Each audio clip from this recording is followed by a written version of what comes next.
नाही, हा आज विकसित भारतमध्ये जेएमएन ज्वेलरीचा एक मोठा योगदान असेल आणि आज महाराष्ट्र मुंबईमध्ये त्यांचा फार मोठा एस्टॅब्लिशमेंट आहे, टर्नओव्हर आहे, एम्प्लॉयमेंट पण आहे. आता महाराष्ट्र सरकार माननीय देवेंद्र फडणवीसजी नेहमी त्यांचे कसं आपण मदत करू शकता यामध्ये त्यांचा भाव राहता. आणि माननीय नरेंद्रभाई मोदी ज्यावेळी गुजरातचे मुख्यमंत्री ते होते तिथपासून आज प्रधानमंत्रीपर्यंत त्याने मोठा जेएमएन ज्वेलरी मार्केट सुरतमध्ये उभा केला आणि ते जेएमएन ज्वेलरी मार्केटची एक्सपोर्ट कॅपॅसिटी जी आहे त्या ते नेहमी त्याने सपोर्ट करता. आज एक चांगली एक्झिबिशन इथे झाली. मी गोविंद वर्माजी, संजय शाहजी, संजय मेहराजी सर्व आमचे जेएमएन ज्वेलरीचे मोठे लोक इथे आहे. त्यांना साधारण व्यापाऱ्याने कसा एक मोठी मार्केट मिळू शकता त्यासाठी एक चांगला प्रयत्न आहे. कामगारांसाठी काही मागणी होती यांची ओडिशातील ते मी त्याने ओडिशामध्ये जे काही झालं ते मी बघून इथे नक्की प्रयत्न करू. आमच्याकडे पण लेबर फंड आहे, ते त्यांची माहिती सत्य आहे, पण कसा त्यामध्ये बसू शकता ते पण नक्की प्रयत्न करू. एक मिनट हिंदी में बताइए जो आपने एग्जीबिशन का इनॉग्रेशन किया उसकी. ज्वेल ट्रेंड पिछले 20-22 सालों से पूरे भारत के छोटे छोटे ज्वेलर्स को, मैन्युफैक्चरर्स को, रिटेलर्स को मुंबई जैसे मार्केट के अंदर जहां वो ठहरने के लिए भी जगह नहीं मिलती है वहां बड़ा उनको एग्जीबिशन जगह कम रेट में उपलब्ध करा के देते हैं और इसलिए मोस्ट पॉपुलर इवेंट बन गया है.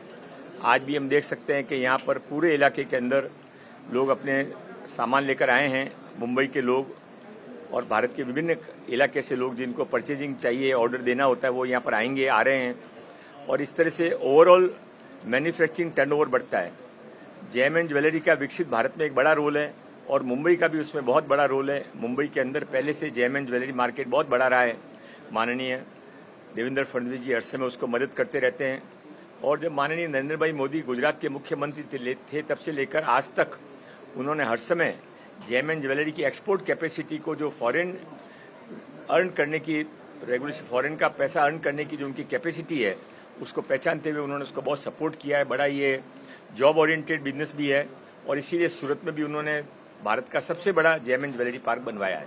मैं इस समारोह को बहुत बहुत शुभेच्छा देता हूँ. सर, नाना पटोले का एक वीडियो आया है जो दूध से उनके पैर जो है कुछ लोग धो रहे हैं, उसको लेके काफी विवाद हो. इस तरह से पहले हिंदी में, हाँ पहले हिंदी में. नहीं, अभी गुरु पूर्णिमा के दिन यदि कोई भाव से यदि कोई उनको नमन करता है तो इसमें मैं कोई बहुत गलत नहीं समझता हूँ.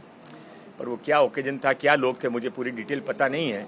पर गुरु पूर्णिमा के दिन जिनको हम गुरु समझते हैं उनके पांव छूने की भारत के अंदर पुरानी परंपरा है. कहा जा रहा है कि कांग्रेस की इसी तरह की भूमिका है कि इसी तरह से मानसिकता है कांग्रेस वालों.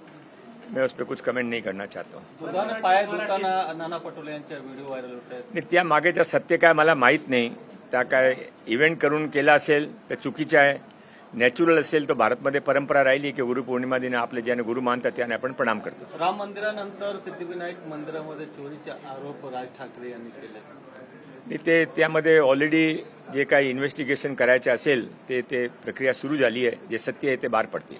सर, राज ठाकरे का बयान आया कि सिद्धिविनायक मंदिर में भी डोनेशन को लेके घपला हो. उसके बारे में ऑलरेडी इंक्वायरी शुरू हो गई है. जो सत्य है वो थोड़े दिनों में बाहर आ जाएगा.